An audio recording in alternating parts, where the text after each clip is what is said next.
Comment tester une Web API en .NET? Aujourd'hui, on va voir les différentes manières de tester une Web API en .NET. Alors, il y a plusieurs niveaux. On va voir les 5 niveaux de test. Et on va commencer tout de suite avec le premier. Les tests unitaires. Alors, vous savez ce qu'est une Web API? C'est donc le back-end avec les contrôleurs qui appellent la façade, qui appellent la couche business, la couche DAL, etc. Chaque morceau, donc chaque couche a différentes choses. Par exemple, ce qu'on va surtout tester, c'est la business, puisque c'est là-dedans qu'il y a vraiment le test métier, qui est vraiment le code métier. Et donc là-dedans, on va avoir des services. Chaque service va avoir des méthodes. Et si on veut tester une méthode, ben on va faire un test unitaire. Et je vais vous montrer tout de suite comment on code. Lançons Visual Studio. Imaginons une nouvelle application complètement vide. On va partir donc d'un test Web API O2 test. Mettre Web API O2 test. Là. On va commencer par une Web API vraiment très simple, avec juste un contrôleur qui appelle une façade, qui appelle de la business. Pas de couche d'accès à la donnée. On va faire quelque chose de très simple pour illustrer vraiment le unit test. Voilà, mon Visual Studio est lancé. Si on regarde ici, dans programme.cs, on a notre fameux Hello World. On va faire comme on avait dit l'autre fois, c'est-à-dire qu'on va ajouter un nouveau dossier avec nos contrôleurs pour vraiment avoir quelque chose d'un peu plus consistant à tester. Dedans, on va ajouter un nouveau contrôleur qui va s'appeler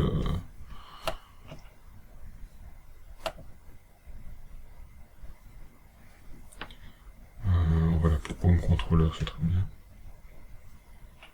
Là, on va pas créer un vide. On va faire juste le get. Et donc le get, on va prendre un HTTP get pour dire que c'est le get.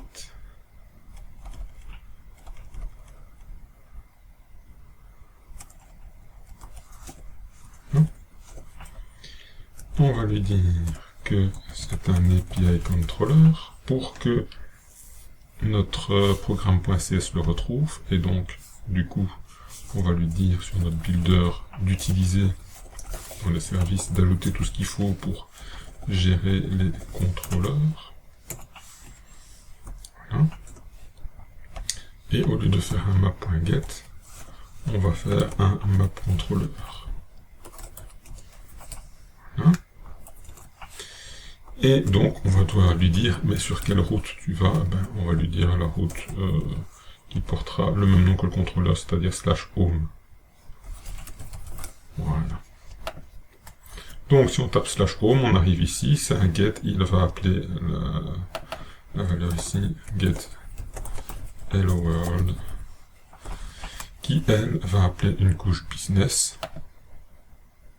Normalement, on ne fait pas ce que je fais. On injecte par injection de dépendance, mais ça on le verra plus tard. Ici, c'est pas ce qu'on veut faire. Donc, on va créer une classe bibliothèque de classe, là, qu'on va appeler façade, entre 8. Dedans, on va avoir notre hello façade. Notre hello façade va construire simplement une méthode qui va retrouver une string getHello. GetHello, et alors on va créer tout de suite le projet business. Toujours une bibliothèque de classe qu'on va appeler business. Là, dedans, on va mettre notre hello service. Et dedans, on va appeler dans string getHello qui va retourner hello world. On va mettre dans une constante, comme ça, ce sera plus.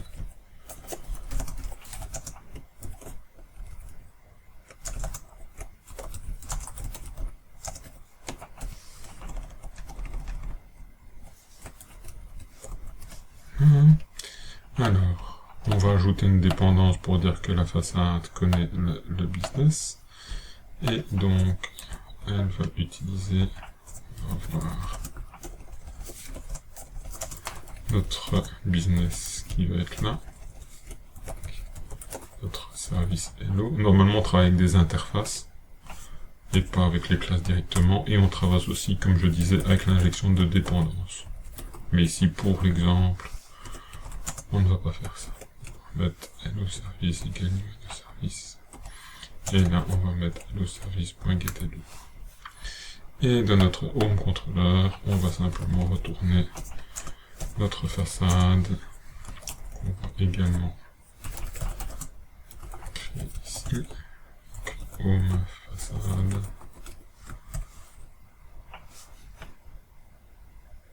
Et c'est hello façade, pardon.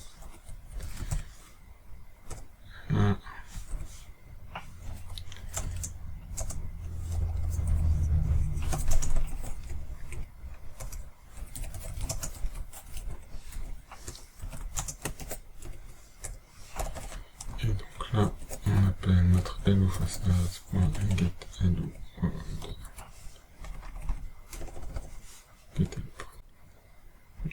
Retourner. Ok, getHello. Voilà, donc si on teste ça comme ça, ben normalement on a simplement hello qui est retourné quand on fait /home. Puisque quand on fait /home, on arrive bien sur cette route là, et on va arriver sur du get, et donc il va renvoyer notre getHello. Ici on va arriver sur la racine parce que je n'ai rien changé dans les propriétés de mon projet. Donc il va ouvrir un browser avec le slash. Il n'y a rien du tout derrière, donc évidemment il ne va rien m'afficher, ou il m'affiche une erreur 404, quelque chose comme ça, voilà, erreur 404. Là je fais /home, et là j'ai bien mon hello world. On est bien passé par la façade, etc. Donc on a un projet qui fonctionne. Si on veut ajouter un test unitaire, on va ajouter donc d'abord une classe de type test. On va choisir ici XUnit pour les unit tests, c'est le plus simple. On va créer un projet qu'on va appeler business.test, toujours en .NET 8. Ce business.test va évidemment référencer notre business, puisque c'est lui qui va tester, donc il a besoin de connaître les classes. Et donc on va avoir une classe qui va être hello service test. Et cette classe va contenir les tests du service hello. Et dedans on va avoir, on a dans notre hello service, on a un getHello. Ici on va avoir un getHello test ou un test getHello, ça dépend. Selon l'endroit où vous êtes, vous allez avoir plus ou moins différentes choses pour à suivre comme guideline.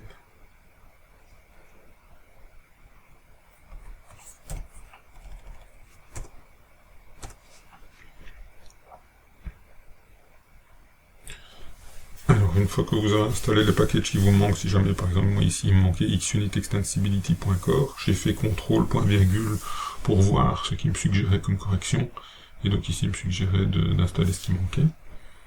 Une fois que vous avez donc installé ce qui manque, vous pouvez avoir votre unit test qui est ici, qui est infect. Et donc ici ce que je vais faire, c'est simplement trois choses. D'abord un arrange, j'arrange mes données, je prépare mes données, j'agis, et puis je vérifie mes données. Arrange assert act. Dans tous les unit tests, on travaille comme ça. Alors première chose, on va instancier notre service. Là, pareil, normalement, on travaille avec l'injection de dépendance et avec une interface. Ici, je ne vais pas commencer à complexifier. Le projet, c'est un projet de test. J'ai mon... comment dire, mon service. Je veux agir dessus. Voilà, je récupère ma donnée. Et je vais vérifier que j'ai bien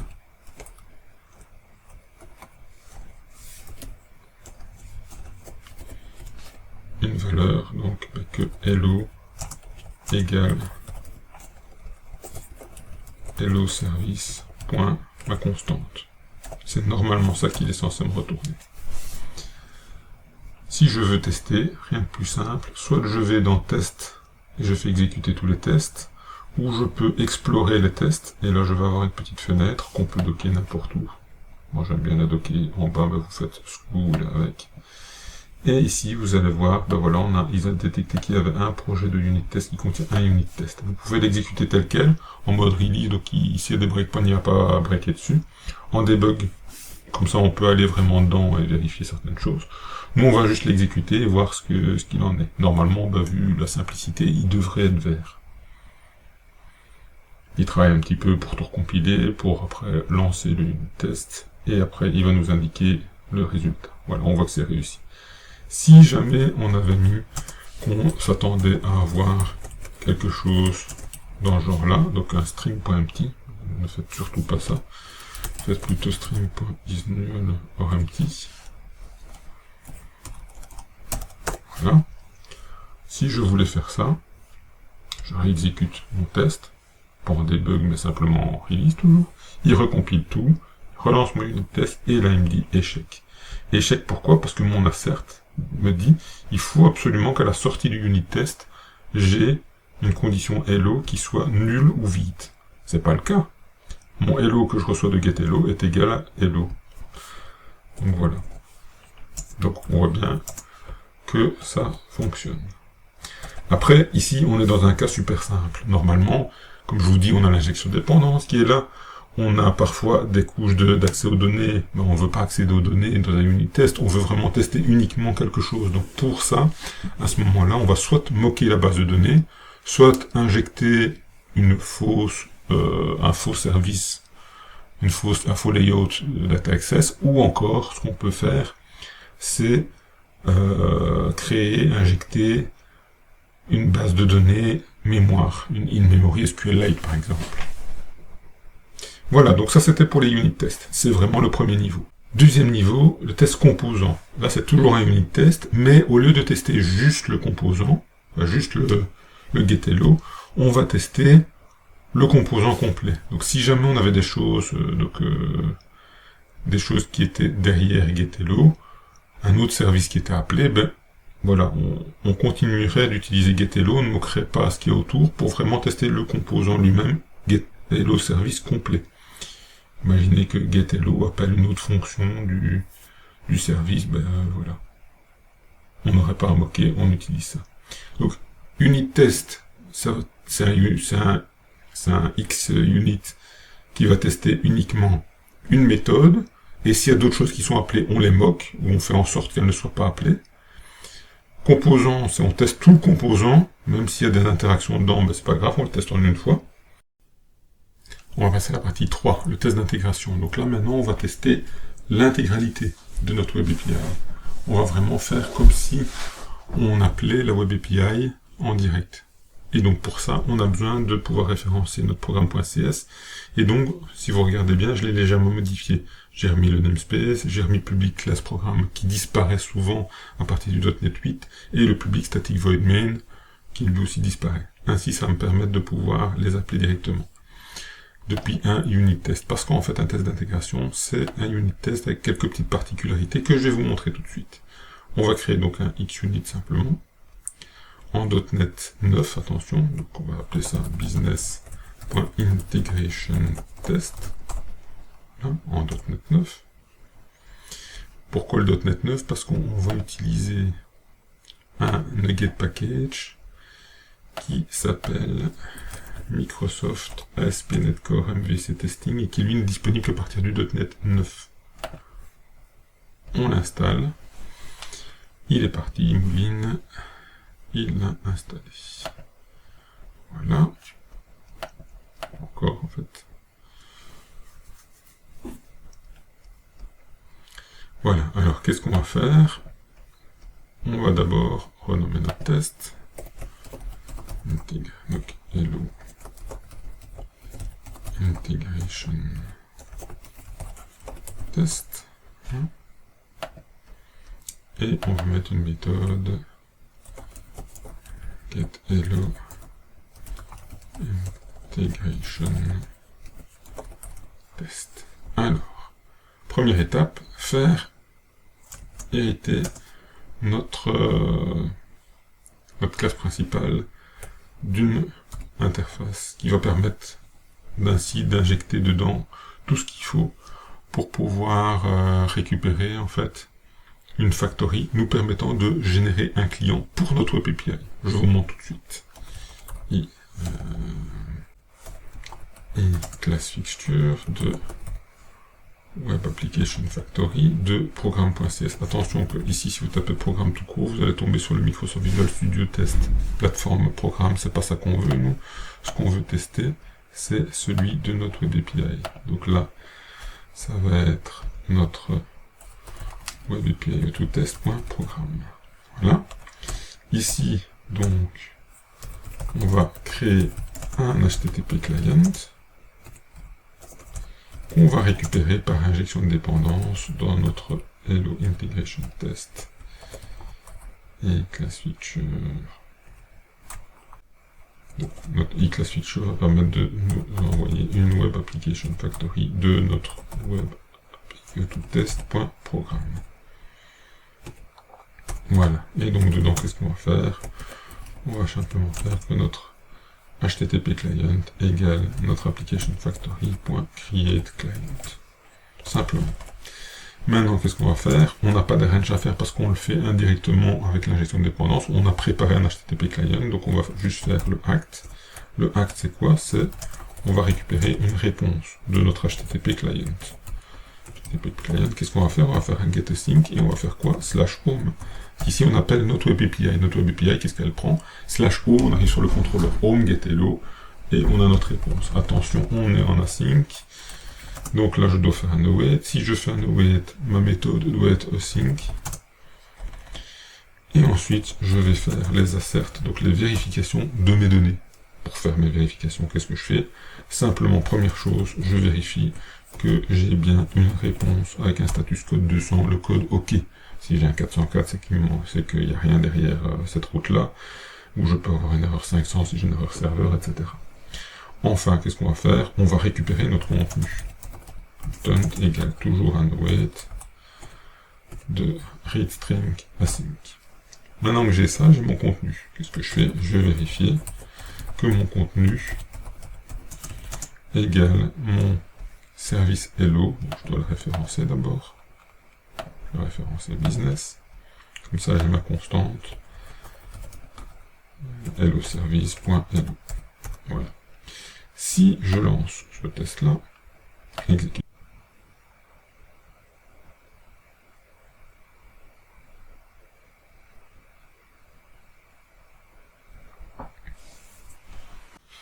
Et donc, on voit bien qu'il a appelé le /home, qu'il a bien un code 200, qu'on a récupéré le contenu et qu'on a bien quelque chose qui est égal à hello. Et donc, ça, c'est un test d'intégration. Quatrième partie, les tests end-to-end. Là, on va pas le faire parce que je n'ai pas de front. Je vais pas commencer à créer un front juste pour ça ici. Mais à ce moment-là, vous avez ce qui s'appelle des différents frameworks qui s'appellent Cypress ou Playwright. Playwright est disponible directement avec Visual Studio pour pouvoir faire des tests qui, eux, au lieu d'appeler la Web API, appellent carrément le front qui appelle la Web API. Donc là, c'est vraiment aller très loin. Et là, donc, on sait même lui dire d'aller chercher tel bouton du front pour tester vraiment comme si on était comme s'il y avait un automate qui allait cliquer sur les boutons, etc. Et enfin, le tout dernier test, c'est le test ultime, le test de l'utilisateur, le test manuel, le test d'une vraie personne. Et donc voilà, une fois qu'on a fait tous les tests, à ce moment-là, on a vraiment testé de la plus infime partie, le unit test, jusqu'au test utilisateur final. Quand tout est bon, à ce moment-là, on peut libérer.